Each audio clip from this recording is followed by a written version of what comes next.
Jean Cazot est probablement l'auteur le plus prolifique au Québec. Je pense qu'il écrit 3-4 livres par année et il me les envoie. Puis je lis tout le temps ça, puis je suis de plus en plus fasciné par la progression de sa pensée. Au début, c'était un auteur qui nous disait, bon, ben voici, vous parlez du phénomène ovni, en haut, il y a des soucoupes volantes, il y a des extraterrestres, etc. Mais là, ça se peaufine, son raisonnement. Et c'est de plus en plus éthéré, nuancé et, je dirais, pété. Alors, le dernier, ça s'appelle « L'école invisible, des éléments nouveaux et stupéfiants sur la nouvelle ufologie ». Jean Cazot, qui a eu, semble-t-il, un éclair de génie. Il est avec nous dans nos studios de Québec. Bonsoir, Jean Cazot. Bonsoir, Denis. Alors, qu'est-ce qui s'est passé? Vous avez comme allumé sur d'où venaient les ovnis, là, tout d'un coup. Non. Ce qui s'est passé, c'est que, et je le dis, je ne sais pas où je le dis, mais dans le livre « L'école invisible », je le dis à un moment donné, si vous trouvez que soit ici, je vais trop loin, sachez que je ne fais que vous suivre. Parce que les gens qui sont entrés en communication avec moi, les témoins qui sont entrés en communication avec moi, d'abord, ça s'est élargi. On est passé de la simple ufologie. Les gens se sont dit, moi, je vais y raconter ce que j'ai vécu, même s'il n'y a pas de chocoupe volante puis d'histoire, comme tu aimes tellement le dire. Alors, ces gens-là m'ont écrit, je les écoutais avec autant d'attention que n'importe qui m'écrit d'ailleurs, et c'est là que j'ai réalisé qu'il y avait une profondeur inouïe à tout ce qu'ils me racontaient. C'est là qu'ils se sont mis à me parler de ce qui leur arrivait quand ils étaient petits, quand ils étaient des enfants, ou qu'est-ce qui arrive à leurs enfants. Bref, le concept de l'école invisible que je connaissais déjà parce qu'il a été mis de l'avant aux États-Unis, mais comme je t'ai déjà dit, ici, on est 60 ans en retard. Alors, si on l'expliquait, c'est-à-dire que ceux qui ont des visions, qui voient des ovnis ou qui pensent être entrés en contact avec des extraterrestres ont eu une espèce de formation quand ils étaient enfants, c'est ça? J'aime beaucoup le mot « une formation » parce que c'est, écoute, de but en blanc, là, aussi ahurissant que ça puisse paraître, c'est exactement ce que tu viens de dire. Une formation, un peu comme s'ils vivaient une double vie, un peu comme s'ils étaient dans un autre univers, dans une... je ne sais même pas si on parle de notre monde à nous, ou si on parle d'une autre dimension, c'est pas clair, parce que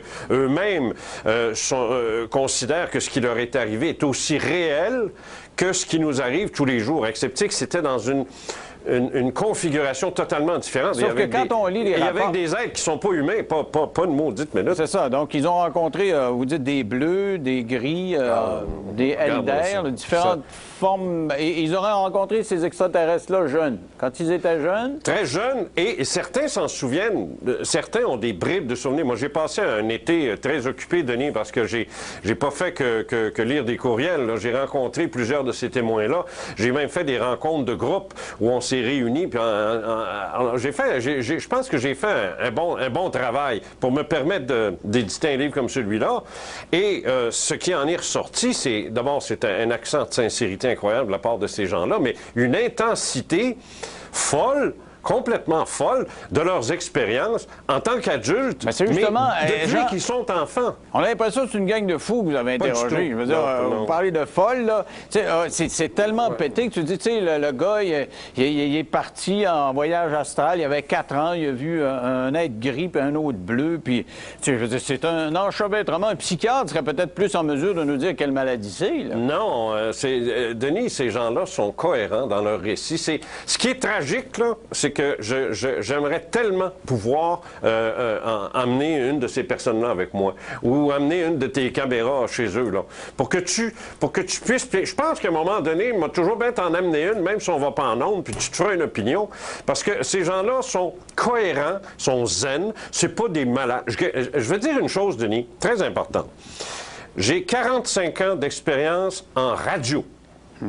Alors, des entrevues, des appels de public, là, des open line, comme on appelait, là, puis des entrevues avec toutes sortes de monde, des brutes de la FTQ jusqu'à des médecins, puis des politiciens. J'en ai fait toute ma vie pendant 45 ans.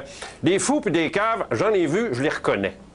Je les sens, je les vois et je les reconnais. Mais ça se perd, les réflexes. Non, ça se perd pas, parce que, regarde, j'ai pas arrêté ça il y a 25 ans. Si tu fais là, tu sais. Non, mais Jean, il y a tellement il y a des places, ça a tellement l'air pété. Est-ce que ces extraterrestres-là, ils les revoient dans le reste de leur vie? Ils les ont vus jeunes, oui, est-ce qu'ils les revoient? Oui, plusieurs. Alors, donc, il y a des visions qui reviennent. Est-ce que ce serait pas plutôt un symptôme des hallucinations de maladies mentales? Non. C'est parce que c'est un symptôme d'hallucinations de ce genre-là rend les gens, quand c'est rendu à ce point-là, les gens qui souffrent vraiment d'hallucinations, d'abord, premièrement, ce sont des schizophrènes, règle générale. Ce sont des gens qui fonctionnent très mal en société.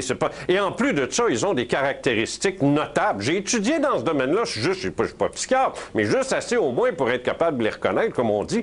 Et j'en ai rencontré des vrais. J'en ai rencontré dans les hôpitaux. Je me suis rendu sur place. Je veux dire, ces gens-là et les traitements qu'ils subissent, ces gens-là ont un comportement notable. Ces gens-là ils ont quelque chose dans le regard, dans l'œil, dans le comportement. Donc, est-ce que ça veut dire qu'ils ont... Autrement dit, je peux pas me faire fourrer par n'importe quel maudit malade. Mais est-ce que c'est parce qu'ils ont une révélation, là, ce regard-là? Là? Pardon? Est-ce que c'est parce qu'il y aurait une révélation, parce que vous les appelez les expérienceurs, je sais pas quoi, oui, c'est le nom que je leur donne. Ce qui serait commun à chacun de ces gens-là, ce regard-là, c'est parce qu'ils ont été illuminés par quelqu'un. Non, pas illuminés. Ce ne sont pas des illuminés, Denis. Non, mais je veux dire, en tout cas, dans votre philosophie, ils ont eu un message où ils se sont rendus compte Ils ont vécu quelque chose de très intense avec des êtres et des créatures qui ne sont pas d'ici. Je sais que ça sonne, mais ça sonnera ce que ça voudra. Moi, mon métier, c'est de ramener ces choses-là au public, peu importe le coût social que j'ai à payer de ça, je m'en fous complètement. Est-ce que c'est pas un peu trop précis, justement, quand on décrit? Là? Il y a une madame qui décrit, elle dit j'étais sur un petit disque lumineux, l'entrée asphaltée, là, je rentre dans une couronne, etc. Elle a même fait un dessin, elle dit que les extraterrestres ont des érections. Elle nous fait un dessin d'un petit qui est en état d'érection. Non, mais pourquoi pas? Mais il dit qu'il l'a croisé, elle lui a pris le sexe et il voulait avoir des rapports sexuels. J'espère que ça ne te gêne pas, Denis. Non, j'en parle, ça me gêne pas trop, mais j'ai trouvé ça un peu précis puis un peu... Qu'est-ce que tu veux que je te dise? Je veux dire, je suis toujours bien pas pour l'enlever parce que ça fait pas mon affaire. Ce serait pas sérieux de ma part si je faisais ça. Ces gens-là vivent des choses beaucoup plus crues, beaucoup plus réelles qu'on peut l'imaginer. Il y a des gens qui sont à l'écoute à l'heure actuelle puis qui disent ben ça se peut-tu? Ce gars-là, il me croirait. Ben, moi, alors, c'est ça ma job. Parce que moi, je me dis, s'ils ont vraiment vécu ça, ils doivent être angoissés pour moi, alors que vous me dites non, ils ont l'air bien heureux. Denis. Parce que si tu as vécu ça, ça doit être marquant, puis ils doivent avoir peur de leur vie. Denis, tu n'as pas idée comme ils le sont, ces gens-là. Tu n'as pas idée. Puis tu n'as pas idée comme actuellement, ils écoutent ça, puis ils regardent ça, puis ils disent pourquoi tu penses qu'on va pas public quand on se fait traiter de même? Arrête donc, je te donne l'antenne, là, puis... Non, pas moi. Mais penses-tu qu'ils ont envie de... Tu sais, ils se font quasiment traiter de fous, puis ils se font traiter de malades mentales. Ils n'ont pas envie d'aller devant la caméra. Non, mais c'est pour ça que je dis, à cause de ça, là, ce tiraillement-là, mettons que j'achète, quelqu'un a honnêtement vécu ça, puis tu le racontes, puis tu dis, écoute, je veux pas le dire sur la place publique, parce que c'est angoissant, les gens vont me juger. C'est très angoissant. Donc, c'est ça que je dis, ils peuvent pas être très, très bien dans leur peau. Non, bien, ça dépend, parce qu'ils sont fonctionnels, ça c'est important. Ils sont tous fonctionnels. J'ai des enseignants là-dedans, j'ai des policiers, j'ai des hommes d'affaires, des gens qui travaillent dans des multinationales, dans le monde, dans des propriétaires d'entreprises. Écoute, c'est pas du monde que j'ai ramassé sur la rue Saint-Denis, là, qui était couché à nuit dehors, là. OK, alors, vous me dites tantôt le jugement d'autrui, là, étant donné que ça se précise dans vos livres, c'est de plus en plus, je dirais, ésotérique. Est-ce que les gens vous regardent encore sérieusement ou savez-vous changer quelque chose? Moi, je sais pas. Je m'intéresse pas là-dessus. Regarde, moi, je suis pas important dans ça. Moi, ce qui est important, c'est que je puisse mettre sur papier ou que je puisse en parler dans des conférences. Là, OK, donc vous avez une conférence qui s'en vient, justement, là, puisque ça achève, disons-le. Oui, bien, c'est pas une petite conférence, là, c'est dans Saint-Joseph-de-Beauce, c'est le 23 novembre, mais je devrais en avoir ailleurs éventuellement. Mais ça, le point, c'est que c'est ça qu'il faut que je fasse. C'est ça, ma job. Moi, j'écris des livres, je donne des conférences, je donne des entrevues, mais je suis la voix de gens qui sont obligés d'être muets par crainte d'être ridiculisés pour le restant de leur jour.